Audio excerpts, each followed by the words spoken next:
Mesdames et messieurs, bonjour, bienvenue dans Rencontre. On connaît leurs noms, on admire leur succès, on suit leurs actualités, mais que savons-nous réellement du chemin parcouru ? Derrière l'éclat des projecteurs se cachent des moments de doute, des sacrifices silencieux et ce courage originel, celui qui un jour a tout changé. Chaque semaine, à cette même heure, je vous propose d'arrêter le temps. Rencontre est une parenthèse intimiste avec ceux qui façonnent l'Afrique d'aujourd'hui. Entrepreneurs, leaders, sportifs, artistes ou visionnaires. Ils s'arrêtent un instant, le temps d'une confidence, pour nous livrer leur vérité, leur histoire. Et ce soir, mon invité est l'architecte de l'invisible. Un homme qui ne se contente pas de bâtir des murs, mais qui tisse des ponts entre nos cités et nos destins. De Douala à Rabat, il a fait de la voix des territoires son champ de bataille et de l'unité africaine son unique horizon. On l'appelle le bâtisseur des villes, le chef d'orchestre des territoires. Depuis 2007, il tient fermement le gouvernail de cités et gouvernements locaux unis d'Afrique, transformant cette organisation en un phare pour le continent. Ancien président de Cities Alliance et conseiller écouté des grandes instances mondiales, il est celui qui rappelle inlassablement au monde une vérité essentielle. L'avenir de l'humanité s'écrit aujourd'hui dans le souffle et l'explosion des villes africaines. Un esprit rare, capable de convoquer la sagesse des philosophes tout en décryptant la rigueur des flux financiers d'une municipalité.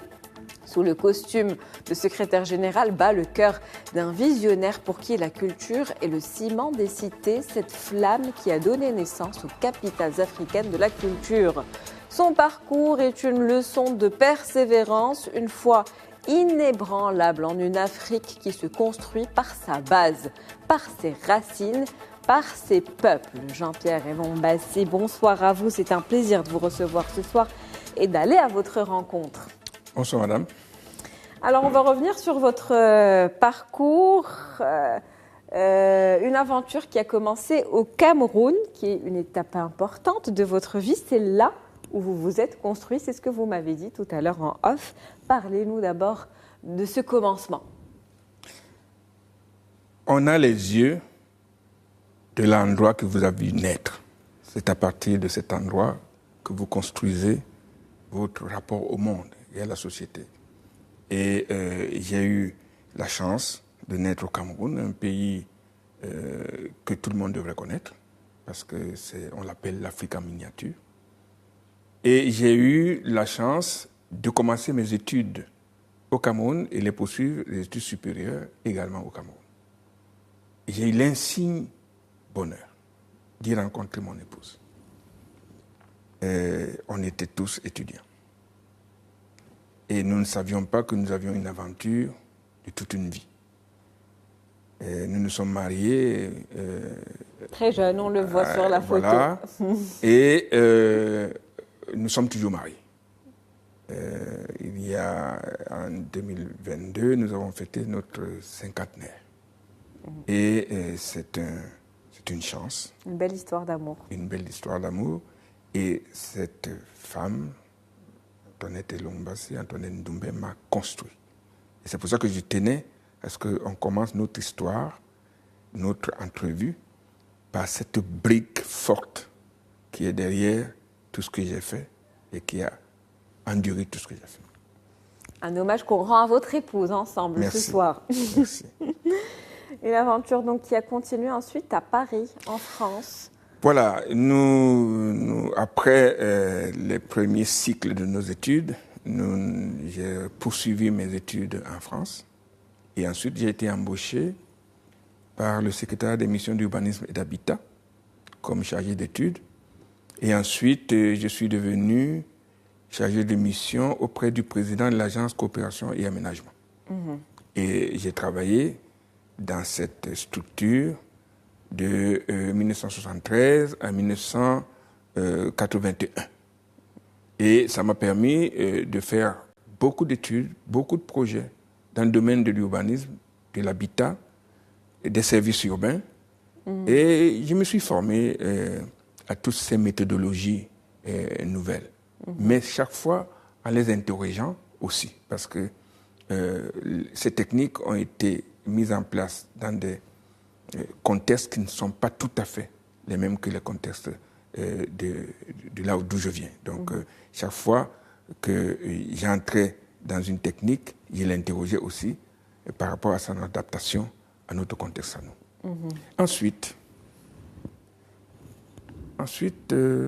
la Banque mondiale. La Banque mondiale, votre rendez-vous, directeur de projet. Voilà, m'a proposé de devenir le directeur du premier projet urbain de la Banque mondiale au Cameroun.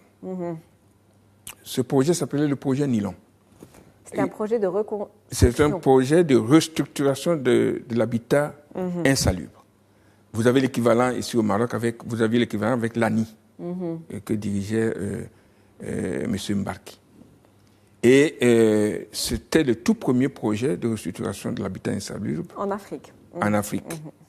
Et il a servi un peu de cadre de réflexion pour améliorer au sein de la banque, mais aussi dans beaucoup de pays, la conduite de ce type de projet. Pendant que j'étais directeur de ce projet, je suis aussi devenu urbaniste conseil de la ville de Douala. Et il y avait un maire très respecté qui s'appelle M. Christian Tobiko, il n'est plus parmi nous, mais qui a marqué les esprits tant il était pratique et donnait une priorité absolue au service. On le voit derrière nous également. Voilà. En tout cas, dans le cadre de ce projet, vous avez aussi fait le choix de la rénovation des habitats. C'était aussi une première. Oui, avant, lorsqu'on abordait la question de l'habitat insalubre, souvent ce qu'on faisait, c'est qu'on disait, bon, il faut déplacer les populations, mettre une zone de recasement et reconstruire sur le site qu'ils habitaient. Évidemment, c'était perçu parfois comme une injustice.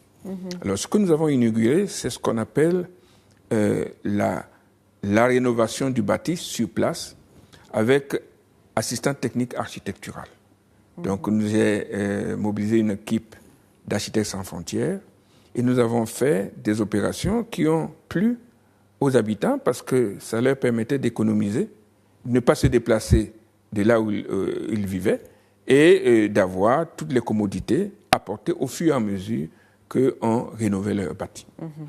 Donc, restructuration, rénovation, je le disais tout à l'heure en vous introduisant, vous êtes un pont entre nos cités finalement, vous êtes le ciment, vous travaillez les territoires, vous êtes axé et concentré là-dessus. Si on devait fermer les yeux et revenir à votre enfance, quand vous étiez dans votre quartier au Cameroun, qu'est-ce qui a fait naître en vous cette envie justement de bâtir, d'être un bâtisseur et d'être connu pour ça ? Écoutez, c'est une histoire, il y a des gens qui racontent parfois des histoires pour embellir leur présentation. Je voudrais vous dire que, évidemment, je suis né dans une ville. Et c'est toujours avec beaucoup de jalousie que je voyais mes camarades nés dans les zones rurales, partir chaque week-end chez eux et revenir en ville. Moi, je n'avais pas un endroit où aller. Je restais dans la ville. Donc, je suis un urbain dès l'enfance.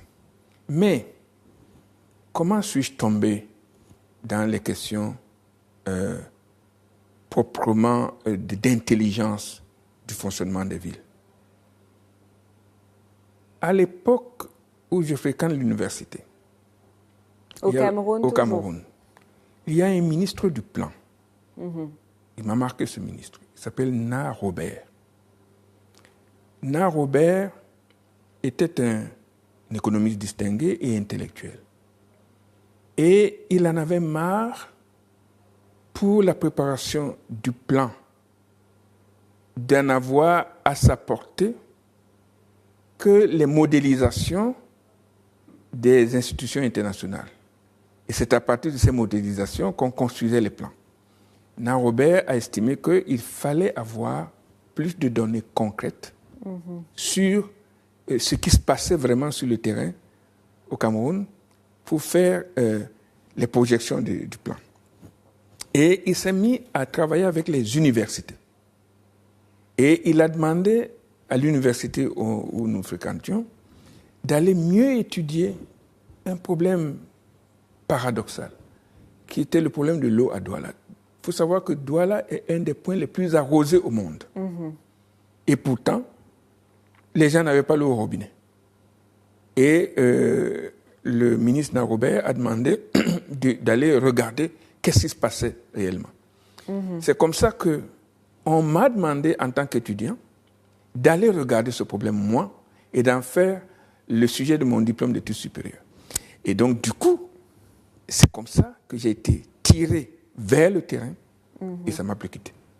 Ça vous a percuté face à la réalité de ce terrain. Donc, qu'est-ce que vous avez appris? Quelle expérience maintenant? Enfin, il y a d'abord cette première expérience dont vous nous parlez à l'université. Ensuite, il y a eu les projets que vous avez gérés au niveau de la Banque mondiale. Qu'est-ce que cette réalité du terrain vous a appris et qui vous a conduit là où vous êtes aujourd'hui? D'abord, une chose importante, savoir que chaque territoire a un potentiel. On a souvent abordé les questions des villes et des territoires à partir des besoins, mais rarement à partir de leur potentiel. Donc, ce que j'ai appris, c'est que chaque territoire a un potentiel et des gens qui trouvent des solutions aux problèmes qui se posent à eux. Donc, la première chose à faire, c'est croire que les gens qui sont là ont des solutions ou peuvent avoir des solutions qu'il s'agit d'améliorer. Parfois, ils n'en ont pas, mais souvent, ils en ont. Donc, c'est des solutions qui restent plus adaptées à leurs besoins parce qu'ils connaissent le terrain. C'est pour cela que une des bases de tout abord des problèmes urbains, c'est le respect de ces populations qui sont là, qui trouvent des solutions, certaines imparfaites, d'autres parfaites, mais qu'il faut reconnaître. La première chose à faire, c'est reconnaître que les problèmes doivent être résolus au plus près de là où ils apparaissent. Ce qu'on appelle le principe de subsidiarité. Au niveau local. Ce principe est essentiel. Et ce principe doit s'appliquer au niveau local, y compris au niveau national. Parce qu'il faut que la décentralisation soit au cœur de l'action publique. Et d'ailleurs, lorsque Sa Majesté le Roi s'adressait le 10 octobre 2025 dernier au Parlement, il a insisté pour dire qu'il n'y a pas de justice sociale sans lutte contre les inégalités territoriales. Donc le diptyque justice sociale, justice territoriale est ce qui fonde le ciment d'une nation. C'est pour ça que dès le départ, nous avons cru et nous continuons à le croire, le développement est local ou n'est pas. Et lorsque vous entendez Sa Majesté s'exprimer de façon aussi claire, ça nous convainc que ce qu'il a dit à propos du Maroc est tout à fait applicable à l'ensemble de l'Afrique. Et peut-être exporté effectivement aux autres pays voisins. Vous dites souvent que la culture, pour rester dans le terme ciment que vous venez d'employer, est le ciment des cités. Et c'est suite à cela qu'est née justement aussi cette idée du sommet Africité. Parlez-nous de la genèse de ce projet. Comment est-il venu? Le sommet Africité, c'est une aventure merveilleuse. Vous savez, les collectivités territoriales naissantes, la décentralisation naissante en 1990, dans beaucoup de pays, se construit à partir de l'ascendant colonial. Donc les collectivités se sont mises à s'organiser selon qu'elles étaient francophones, anglophones ou lusophones. Dans le cadre de l'autre pan de ma vie, après que j'ai quitté le Cameroun, et où la Banque mondiale m'a proposé ensuite de devenir le directeur régional du programme de développement municipal pour justement organiser les collectivités territoriales naissantes, il est apparu que il fallait avoir une plateforme pour que la parole locale s'exprime de manière organisée. Cette plateforme, c'est le sommet Africité. Le tout premier sommet Africité a été organisé à Abidjan, en Côte d'Ivoire, en 1998. Nous attendions 500 participants. C'était notre. Nous en avons eu 1500. Parce que le temps était venu pour les Africains qui entraient en décentralisation de se présenter devant le monde comme une voix de l'Afrique locale. Et de prendre leur destin en main. Et de prendre leur destin en main. Et ils ont compris l'inanité de s'organiser suivant la langue de la colonisation. Et ils ont décidé de créer une organisation panafricaine qui parlerait, qui porterait la voix de l'Afrique sur les sujets du développement. À ce moment-là, la décentralisation était un concept encore flou. La décentralisation était en période de naissance dans beaucoup de pays. Et n'oubliez pas qu'on entrait à ce moment-là dans la démocratisation aussi. Et il y a eu comme un pendant de la démocratisation, la décentralisation est apparue comme un pendant de la démocratisation. Et c'est une bonne chose. Maintenant, entre énoncer les choses et les pratiquer, il y a une distance. Et très vite, nous avons compris que réclamer la parole est une chose. Et les collectivités territoriales ont eu la parole grâce à Africité. Mais que cette parole soit compétente, c'est autre chose. Il faut avoir des choses à proposer. Donc, très vite est apparue la nécessité de renforcer les capacités des collectivités territoriales et de leurs associations à s'exprimer sur les grands enjeux de leur pays et les grands enjeux du monde. Et enfin, une fois que vous avez des stratégies, il faut ensuite les mettre en œuvre. Donc, il faut trouver l'argent. Il faut trouver des modalités. Il faut une gouvernance qui permette de passer de la parole à l'action. Et c'est tout ce que nous avons essayé de faire au sein de CGLUF. Et la diplomatie prend une part assez importante pour essayer de faire bouger ces lignes, justement. Je vous ai dit tout à l'heure que le développement est local ou n'est pas.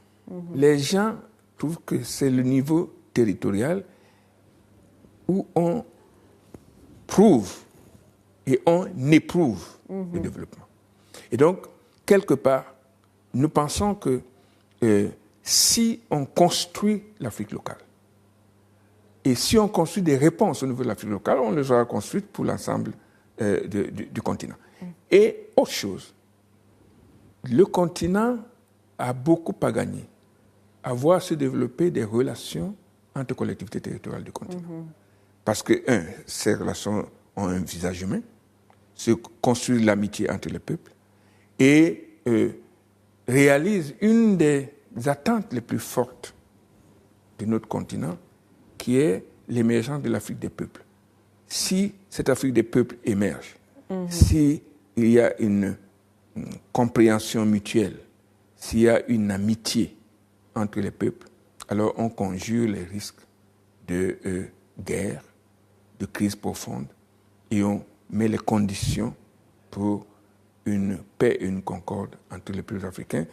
Et c'est une condition sine qua non du développement durable. Et le voix d'une Afrique unie aussi, une voix forte qui est entendue au niveau international, grâce à son unicité, bien évidemment. Évidemment, c'est quand même dommage que jusqu'ici, la voix de l'Afrique soit morcelée en plusieurs petits États.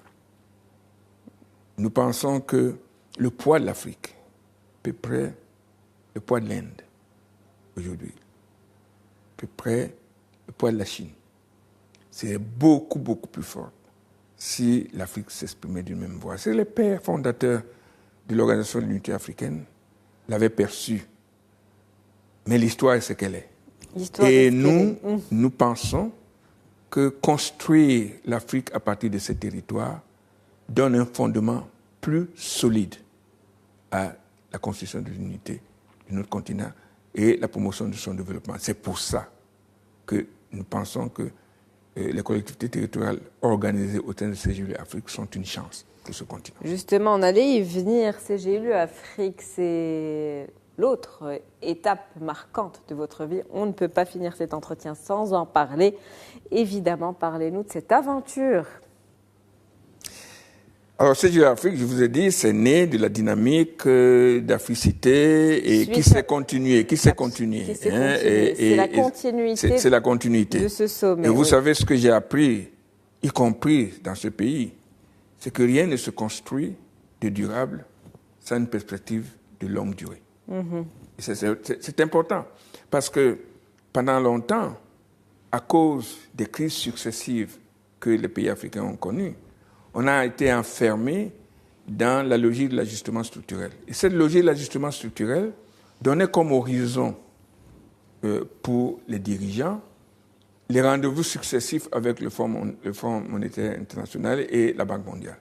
C'est-à-dire quoi? 1 an, parfois moins. Or, les transformations structurelles sont affaires d'accumulation de réformes sur plusieurs années. Et ce pays-ci, le Maroc, le montre. C'est cette accumulation de réformes sur plusieurs années conduite sur une vision qui est claire et qui se pose comme horizon la transformation.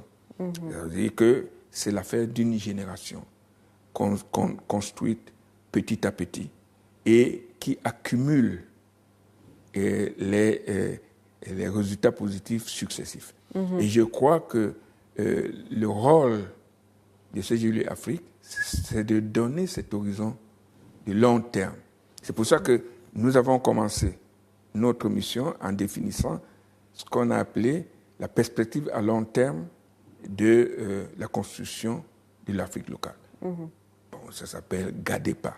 On a fait ça, on a adopté le premier GADEPA en 2007 à Dakar.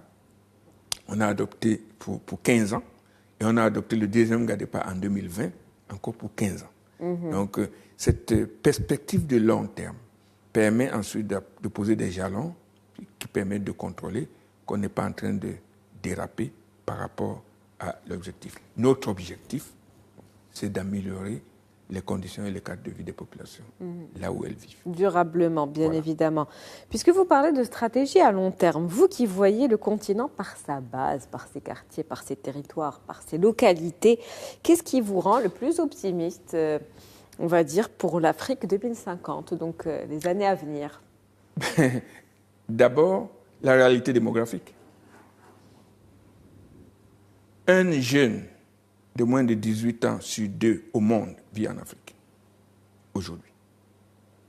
L'Afrique, ce sera, à la fin du siècle, 40% de la population mondiale. 2,5 milliards. Donc, c'est la vérité statistique. Des jeunes, plutôt. Et démographique. Donc, je suis très optimiste.